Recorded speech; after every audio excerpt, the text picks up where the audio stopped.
मौलूद मुक़द्दस, हयात अक़दस और फ़ाते अजल खुदाम यसू अलमसीह के नाम में आपकी सलामती हो। क्या आप जानते हैं कि सोना इतना कीमती क्यों होता है? फर्ज कीजिए कि किसी घर में अगर आग लग जाए तो जब उसके शोले अपने अरूज पर हों, जब वो सबसे ज्यादा जिस हालत में वो जल रहा हो, तो उसका जो टेम्परेचर होता है वो 1800 डिग्री फ़ारेनहाइट तक पहुंचता है, जबकि सोने को पिघलने के लिए जो दर्जा हरारत चाहिए वो 1947 डिग्री फ़ारेनहाइट है। इसका मतलब है कि अगर कोई घर जल रहा हो और बहुत ही ज्यादा जल रहा हो और जितना भी जल रहा हो, तो तब भी अगर उस घर में सोना मौजूद है तो वो पिघलेगा नहीं, वो जाया नहीं होगा, उसको आप खत्म नहीं कर सकते हैं। और इसी सबब से जब आपने जांचना हो कि सोना जो है खालिस है या ना खालिस है, तो उसे आग पर से जांचा जाता है। यह बात हमारे लिए बहुत अहम है, चूंकि मसीही ईमान को सोने से तशबीह दी गई है, बल्कि ताए हुए सोने से, वो जो आग में से गुजारा गया सोना है उससे तशबीह दी गई है। और यह सिर्फ एक बड़ा बोल नहीं है, बल्कि तारीख बताती है कि कलीसिया को सताया गया, इसे मिटाने की हर कोशिश की गई और फिर मिटाने वाले तो मिट गए, कलीसिया आज भी कायम है। तो यूं मसीहों को तो सताया जा सकता है, मसीहों को जो है वो तंग किया जा सकता है। मसीही हमेशा खतरे में रहते हैं, लेकिन मसीहत खतरे में नहीं होती है। मसीहत को कभी कोई खतरा नहीं रहा है।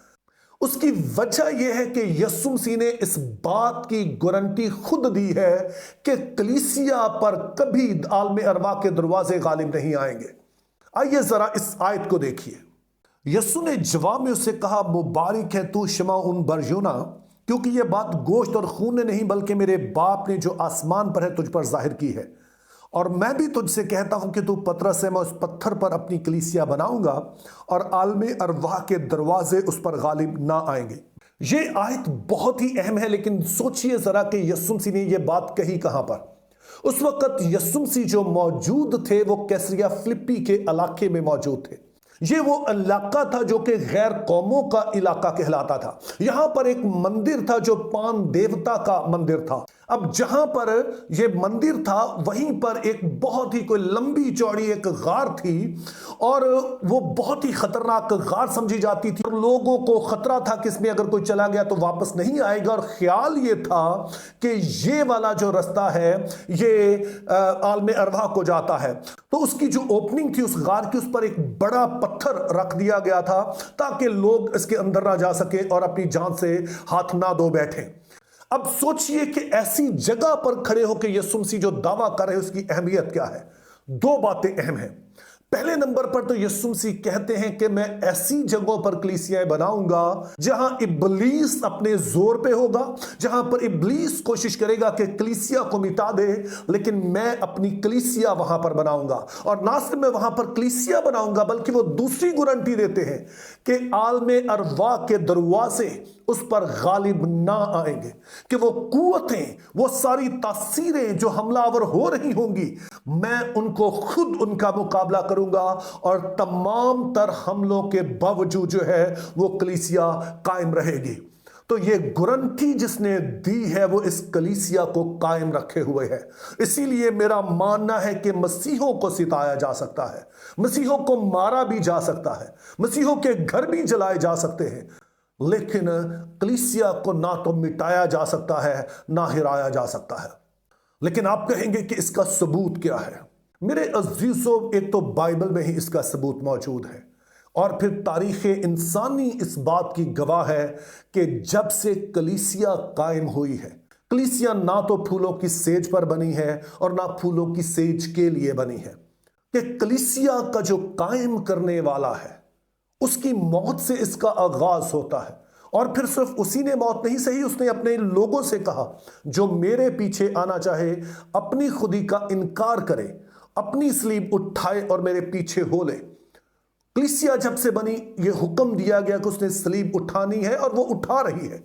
मिसाल के तौर पर हम अमाल की किताब में ही देखते हैं, अभी कलीसिया का आगाज हुआ है, और जो यीशु मसीह के शागिर्द हैं उन्हें पकड़ा जाता है, उन्हें कैद खाना में डाला जाता है। इसी किताब में हम पढ़ते हैं कि जो यीशु के रसूल थे वो शहीद होना शुरू हो जाते हैं। पहला शहीद जिसको हम स्टिफनस के नाम से जानते हैं। इसी तरह से जो रसूलों में से याकूब है वो भी इसी किताब में ही पढ़ते हैं हम कि वहीं से उसका कत्ल शुरू हो जाता है। और ये सताने वाले कौन थे? जो इंतहाई मजहबी लोग थे, यानी यहूदी, जो बर्दाश्त ही नहीं कर सकते थे कि वहां पर किसी और मजहब का वजूद हो। वहां पर कलीसिया कायम हुई और वहीं से कलीसिया बढ़ी। लेकिन सिर्फ यहूदी नहीं थे जिन्होंने उसको सताया। उसके बाद हम जो मुकाशफा की किताब तक पहुंचते हैं तो उस पर लिखा है कि जान देने तक वफादार है। उसकी वजह यह थी कि सल्तनत रोमा कलीसिया के पीछे पड़ी थी और उनका यह कहना था कि जो तुम यीशु मसीह को खुदावंद और खुदा कहते उसके साथ तुम जो कैसर है उसको भी खुदावंद और खुदा कहो, और अगर नहीं कहोगे तो हम तुम्हें मलिया मेट कर देंगे। और याद रखिए, जो रूमी सल्तनत है, तारीख में जो ताकतवर तरीन सल्तनतें गुजरी हैं, वो जिनका सबसे बड़ा नाम रहा है, जो सबसे लंबे अरसे तक जिन्होंने राज किया, उनमें से एक है और बहुत जालिम भी थी। सल्तनत रोमा मिट गई लेकिन कलीसिया आज भी कायम है। उसके बाद हम देखते हैं कि तलवार के जोर पर इसे खत्म करने की कोशिश की गई कि इसको खत्म कर दिया जाए। कलीसिया कायम रही। इसके बाद हम देखते हैं कि जब 16वीं सदी में मार्टिन लूथर की वसीला से कलीसिया में एक रिवाइवल आता है तो कुछ देर के लिए कलीसिया फिर बड़ी ताकतवर होती है। लेकिन फिर जो 18वीं सदी है उसमें एक और नजरिया आ जाता है जिसको आप एनलाइटनमेंट कहते हैं, रोशन ख्याली का दौर, जब इनकार कर दिया गया कि बाइबल मुकद्दस खुदा का कलाम है। चूंकि ये वो दौर था कि जब डार्विन ने अपनी जो थ्योरी पेश की और लोग जो थे वो साइंस पर यकीन करने लगे और मसीही ईमान का इनकार कर दिया गया। एक बड़ी तादाद जो थी उसने इनकार कर दिया गया। उन्होंने कहा सबूत लाएं कि बाइबल जो है वो ही है, ये बदली नहीं, और ऐसे कई आर्गुमेंट्स। रोशन ख्याली भी जाती रही, कलीसिया कायम रही। उसके बाद कम्युनिज्म का दौर आया, जब कम्युनिस्ट लोग आ गए और उन्होंने भी बाइबल से कहा जी इसका हम इनकार करेंगे। बाइबल्स को जला दिया गया, चर्चेस बंद कर दिए गए। रशिया जैसी सुपर पावर जो थी वो इसके मसीहत और ये सारी बातों के खिलाफ खड़ी हुई। रशिया अपने घुटनों पर आ गया लेकिन मसीहत आज भी कायम है। आजकल एथियज्म का दौर है, बहुत सारे एथियस्ट हो रहे हैं और बहुत सारे लोग परेशान भी हैं कि कल क्या होगा।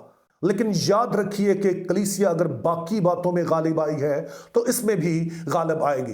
कलीसिया को कभी भी बाहर से खतरा नहीं रहा है, कलीसिया को हमेशा अंदर से खतरा होता है।